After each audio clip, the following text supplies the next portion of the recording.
Have you ever felt like you just don't want to get out of bed? It feels like time is just passing by and you are merely existing instead of living. You feel so overwhelmed by all the tasks that you have, so you just end up doing nothing. Even a small task feels like a burden because you have no motivation. If yes, then you might be in a slump. But you are in the right place because in this video, I'll be sharing with you some tips on how to get out of a rut. I used to be the CEO of procrastination, and because of that, I used to have months long slump. I'm not even kidding you guys. And so I had to learn on how I can pull myself together and get out of this rut so I can go and get some shit done. And that is exactly what I'm going to tell you in this video. The first step in getting out of a slump is recognizing that you are in one. It is a part of the process. We all have our ups and downs, but what is crucial is that you are able to recognize when you are in a slump. Now, it is completely okay to feel this way. Like I said, we all go through this at some point in our lives. It's a part of the process. But it is very important that you remember that you are not lazy. So, if you are not able to get out of bed at a particular time, or if you're not able to get all of those things done that you wanted to do on a particular day, just stop criticizing yourself. Stop with that negative self talk. Stop calling yourself lazy. Stop being so harsh on yourself. This is because this will only push you further down the rabbit hole and you will end up spiraling, making the situation even worse. So remember that it is just a phase and it does not define you. Now let's try to figure out why you are in this slump in the first place. Is it because of the stress of your school or your work, or it might be because you got a bad grade, or you failed your job interview for your dream job, or you're going through a breakup, or you have a lot of responsibilities, you are just overworked, overburdened, anything. This is because if you are able to go and pinpoint the source of your problem, the source of your slump, it will give you a huge sense of control and clarity. Now, if you don't know what is causing a particular problem or what is the root cause of a problem, how will you go and fix it, right? I know it is easier said than done. Sometimes we just don't know why we are feeling a particular way, why we are in a slump, and why just we just don't have the energy to get out of bed and get some shit done. I know it happens with everyone. So what I mean is just go and sit with your thoughts for a few minutes. That just throw away your distractions, throw away your phone, and just sit, close your eyes, and just think about what might be causing this slump. If you want to get even a better idea, I would recommend you take out a piece of paper and a pen and start writing things down. Now, this is because I know you all must have heard about this, that if you want to learn a particular concept or anything when you're studying, you want to improve your memorization, what really helps is that you write things down with your own hand. This is because you connect with what you are writing, what you are studying better, right? And it gives you more clarity, it helps you understand better. Similar is the case in this way. When you are writing things down, you will start to feel that all of the solutions, all of the things that might be causing this slump will just start coming into your head. So go and write those down. So once you have figured out what might be causing your slump, or at least you got an idea of your root cause, the next step is to find a solution. Now, you all must be thinking that this is so much work. First, I'm telling you to go and take out a piece of paper and write down on the things that might be causing the slump. Now I'm telling you to think of a solution. But trust me when I tell you this, all of these things that you are doing right now, like watching this video and writing things down, this is so much easier than being in week-long slumps. Getting out of a slump sounds harder, but it is actually easier than being in a slump. So let's go and try to find the solution of your slump. Now, if your problem is that you are overworked, you just have a lot of things on your plate. Now, the solution for that might be that you plan better, right? You make a schedule on a daily basis. You make a to-do list so that at the end of the day, you just don't remember. You just don't, remember like, oh, I missed something like that. And you say no more often and so on. So these are the things that you can do if you are overworked. But I know that sometimes it is not that easy, because sometimes you might be in a slump because you got rejected by a job, right? Or someone broke up with you, or you went on a date with someone and that someone ghosted you.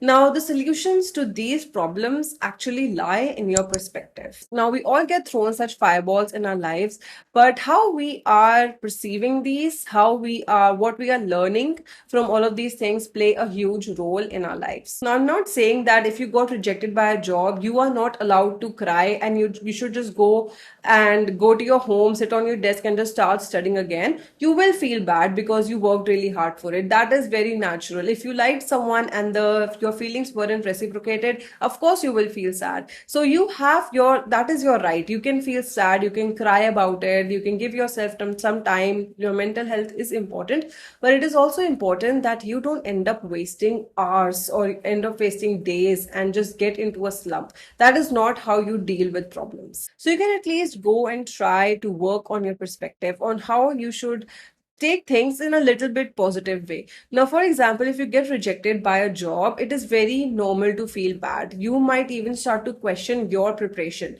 So, but instead of thinking that and getting insecure that you are not prepared very well or you are just not fit for this particular field or anything, just think that maybe the person who was hired prepared more than you, that he or she was better than you. What is important is that you gave your best. You gave 100% when you were preparing for this job, and you will not let this particular rejection pull you down. So you will not get into a slump and you will just not think that, oh, I don't know anything at all. You will still give your best in your next job interview. Similarly, if your feelings were not reciprocated when you went out on a date with someone, instead of thinking that you are not good enough, just think that maybe that person was just not for you, that there is someone else down the road who is waiting for you. So how you are thinking, how you are handling these situations, what is going on in your head plays a huge role. Now, my next step is the 2 minute rule. You all must have heard of it. It means that if a particular task takes less than 2 minutes, you just go and do it immediately. What this does is that it helps of clearing minor tasks that can become overwhelming when they just keep piling on. For example, if you have a few items of clothing lying on your bed, just pick them up and put them in the closet. It will take less than 2 minutes.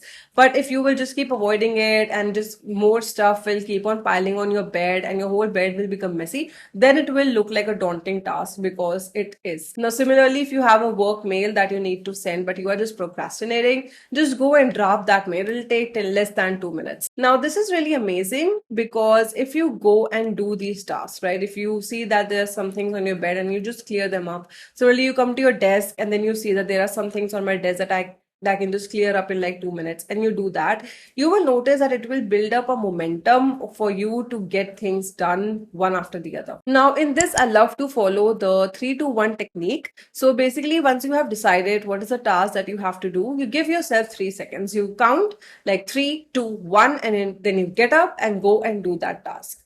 Now, of course, sometimes it might take more than a few tries. Sometimes it might take 3 or 4 tries, but it's okay. At least you are getting some things done. It just makes it a sort of a game and more fun. Now, my next step is to start with something small. Now, when we are in a rut, everything feels like such a daunting task. Even every small thing, for example, completing a full chapter or anything that requires more brain power, will feel unimaginable work to do, and you will just end up procrastinating. So start with something small. It can be as easy as making your bed. Now, if you are in a slump, I think you might be just lying in your bed scrolling reels. So just get up, fold your blanket, rearrange your pillows, put aside your phone. Or if you don't want to put aside your phone, just put on a YouTube video, put on your favorite music, and make up your bed. Then go wash your face, do your skincare. This will keep the momentum going. Now, next is to get inspiration. Whenever I feel completely demotivated to do a particular thing, I love to go to social media and get some inspiration. For example, if I want to clean my room and I just don't have want to do that because it takes a lot of work. What I do is I just go and open a YouTube vlog of people cleaning their rooms, clean my apartment vlog and all that. And I just put that on my bed and keep that playing in the background while I clean my bed, sorry, clean my room or clean my closet, anything. Similarly, if you are in a rut, if you are in a slump, you can go and watch vlogs of people who are actually documenting their process of being in a slump and how what they're doing to get out of it. It will give you some motivation. I loved watching Hannah Elise's video of getting out of a rut is not linear. It was such a realistic video and of how she was trying to get out of the rut, and that it is not linear and it takes time and it's fine. But watching these videos will really give you some inspiration. Now, this may sound a little bit weird to you, but you can also try making a vision board. Now, vision boards are a game changer, especially if you are a visual person like I am. You will just remember that, okay, these are the goals that I made at the start of the year, and what am I doing? Why am I just wasting my days, my life, just lying on the bed scrolling on reels? So go to Pinterest, just save some pins, download them, go to Canva, rearrange them in whatever fashion, export them, print it out, anything, put it as your wallpaper, anything. It will give you so much motivation, so much inspiration to go and get some shit done. My next tip is to follow a hobby. No matter how many hobbies we have, the only thing that we want to do whenever we are in a slump is just lie on our bed and watch reels. Just scroll on social media, watch reels, Instagram or YouTube shorts, TikTok, anything. But why not just put on a podcast, put on some music, and go and follow a hobby? I know you also have a hobby that you complain you don't get enough time for. So, this is your perfect time to go and follow that hobby, and you will see how it will help you get out of the slump. Now, these were the tips on what to do when you are in a slump, but how can you avoid it? You can do that by noticing the signs early on. We all have our signs when we know a slump is coming in. For example, for me, those signs are that my bed is extremely messy, or my desk is extremely messy, my room is messy. I usually keep a clean room because I work from home. So this is where I am 24/7. This is my everything. So if my room starts to get messy, that is where I know we could have some problems. Plus, I will also start skipping gym and I would eat more junk food. So, no workout and eating more junk food, not a good combination. So, these are my signs that I might be in a slump. Just go and think, what are your signs? I think it would be a bit similar to mine because this is what happens. You just don't want to do anything. So even daily tasks like cleaning your bed or cleaning your desk or going to the gym, working out feels like I said, it feels daunting to you. So these are my signs. But so this is a way in which you can recognize your signs early on and just try to avoid the slump altogether. So whenever you feel that okay, these signs are coming on, just chill the fuck out. Okay, take out a day or two and just watch a movie, anything, do some self-care, read a book, just calm down. So I think a couple of days back only, I started feeling that a slump is coming in. So I sat down and I watched a movie. I just took a break from my studying. I took a break. I went to the gym. It helps to clear my mind. And I came home and I watched a movie. So it is extremely crucial that you just think what your signs are and then you try to basically catch yourself before you fall. So these are all the tips that I had for you on how to get out of a slump. I hope you found this video helpful and I will see you in my next video.